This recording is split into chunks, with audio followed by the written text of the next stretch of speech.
This river and its tributaries have run blood red due to mining waste. It's a waterway where children died from diseases that could have been prevented with clean water, while the river itself could power millions of homes. A water highway that once carried 15 million to their deaths as slaves, and today continues to be a corridor for exploitation and environmental destruction. So in this video, let's take you down one of the most tragic waterways on Earth. From its pristine source to its polluted mouth, we'll uncover why the Congo River isn't just Africa's greatest natural asset, it's potentially Africa's greatest tragedy. Okay, so let's start with the sheer scale of this river, because the numbers here are absolutely mind-blowing. The Congo River is the second longest river in Africa, at 4,700 kilometers or 2,900 miles. That's roughly the distance from New York to Berlin. But length is just the beginning. You see, the Congo River Basin covers an area of 1.5 million square miles or 4 million square kilometers. To put that into perspective, that's larger than the country of India, or about 13% of the entire African continent. Additionally, the waters of the Congo River originate in the highlands and mountains of the East African Rift, as well as Lake Tanganyika and Lake Meru. The river has a maximum width of 19 kilometers or 11.8 miles at its mouth. But here's where it gets really impressive. The Congo River is the third largest river in the world by discharge volume, following the Amazon and the Ganges River, with an average flow at its mouth of 41,000 cubic meters per second or 1.4 million cubic feet per second. That's enough water to fill an Olympic-sized swimming pool every second. But in my opinion, what makes the Congo River fascinating and mysterious is the fact that it's the deepest river on Earth. In some sections, it reaches depths of over 720 feet or over 220 meters. By comparison, the Hudson River in New York maxes out at about 200 feet or 60 meters deep. You could literally submerge a 60-story skyscraper in parts of the Congo and it wouldn't reach the surface. And what makes the Congo unique among the world's great rivers is that it crosses the equator twice. It's the only major river to do this.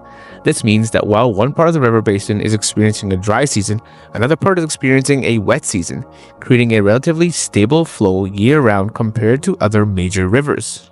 Another fascinating fact about this river system's geography is that it includes 4,000 islands, and some of these islands are massive. The river is navigable for about 1,700 miles or 2,800 kilometers, making it one of Africa's most important transportation corridors for communities that have often no roads, railways, or other infrastructure. And the Congo River Basin contains the world's second largest tropical rainforest, the Congo Basin Rainforest. This forest covers up to 780,000 square miles or 2 million square kilometers and is home to over 400 mammal species, 1,000 bird species, and an estimated 10,000 plant species, many of which are found nowhere else on Earth. Safe to say, this region is one of the most biodiverse, mysterious, and fascinating ones in our entire world. But despite its amazing geography, the Congo River has one of the most complex and often tragic history of any waterway on Earth. You see, for thousands of years, it served as the backbone of the sophisticated African kingdoms and trading networks that most of the world never knew existed. That's because long before European contact, the Congo River enabled the rise of powerful kingdoms like the Kingdom of Congo, which at its peak controlled territory larger than modern-day France. The river served as their highway for trade, communication, and military movement, and these kingdoms had complex political systems, extensive trade networks, and impressive artistic traditions, all made possible by the river's transportation capabilities. And as you can imagine, the river's name itself comes from the Kingdom of Congo. When European explorers first reached the river's mouth in 1482, they encountered Congo representatives and named the river Rio do Congo, meaning the River of Congo. But this meeting led to the river's encounter with European colonialism, and this would become one of the darkest chapters in human history. You see, the Congo River became a highway for the Atlantic slave trade, with millions of people transported down the river to be shipped to the Americas. The river that had once enabled African prosperity became an instrument for African suffering. The river enabled this exploitation by providing access to the interior. Colonial agents would travel far up the river system to establish trading posts and forced labor camps. It's estimated that Leopold's regime led to the death of 10 to 15 million Congolese people. Famous explorer Henry Morton Stanley's journey down the Congo River in 1874 opened the interior of Africa to European exploitation. Stanley's expedition, which took 999 days and covered 7,000 miles or 11,000 kilometers, was one of the most brutal exploration journeys ever recorded. Of the 356 people who started the journey, only 115 survived. And the Congo River isn't just historically significant, it's one of the most ecologically important river systems on the planet. The biodiversity contained within the Congo Basin rivals even the Amazon, and the river itself supports ecosystems found nowhere else on Earth. Let's start with the numbers. The Congo Basin Rainforest, which the river system sustains, is home to over 400 species of mammals, including forest elephants, chimpanzees, bonobos, and gorillas. The river system supports up to 700 species of fish. That's more fish species than the entire Mississippi River system. One of the most remarkable inhabitants is the Goliath tigerfish, a massive predator that can grow up to 5 feet or 1.5 meters long and weigh up to 110 pounds. These fish have teeth like a piranha, but are the size of a shark, and they're found only in the Congo River system. The river is also home to the Congo tetrap, a small but incredibly important fish species that has become popular in aquariums worldwide. But in its natural habitat, these fish play crucial roles in the river's food web and nutrient cycling. Perhaps most importantly, the Congo River system is home to the last refuge for critically endangered species. These river islands and remote tributaries provide sanctuary for bonobos, our closest living relatives, who are found nowhere else on Earth. And these intelligent primates depend on the river system for survival. The river's seasonal flooding patterns create one of the world's largest wetland systems. These wetlands serve as nurseries for countless fish species, feeding grounds for migratory birds, and natural water filtration systems that help maintain water quality throughout the basin. The climate of the river basin is extremely fascinating because the river system itself creates its own unique weather patterns through evapotranspiration. You see, trees in the Congo Basin release water vapor that forms clouds, which can then provide rainfall not just locally but across the Central and West African regions. Scientists estimate that forests in the Congo Basin generate about half of their own rainfall through this process. But unfortunately, this ecosystem is under severe threat.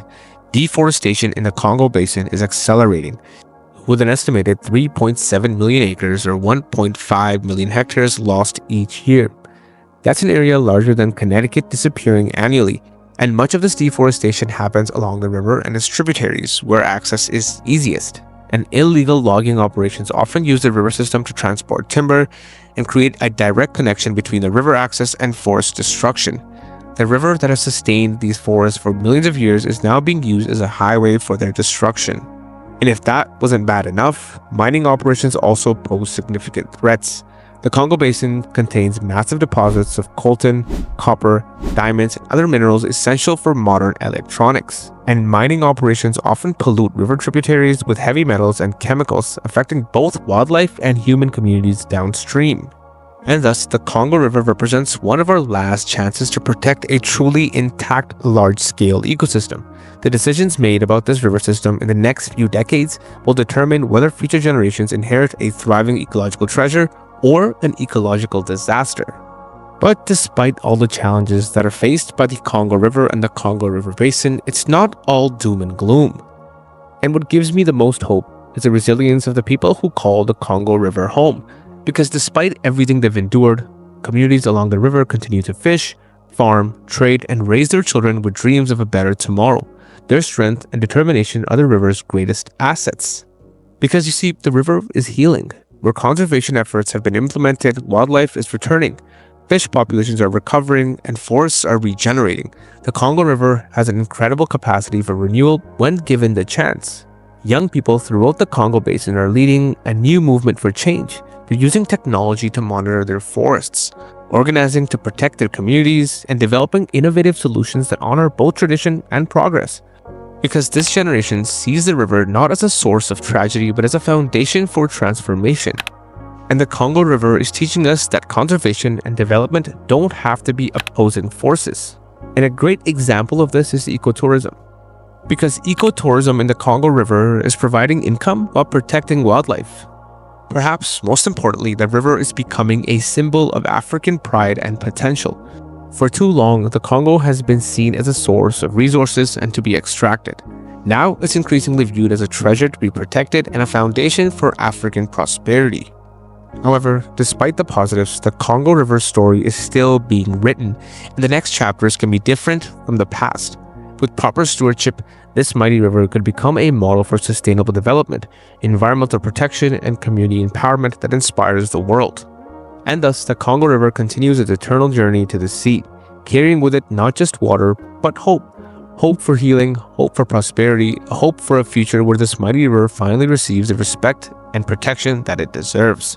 And as always, if you like content like this, remember to give this video a like, subscribe to my channel if you haven't already, and I'll catch you guys in the next one. Peace.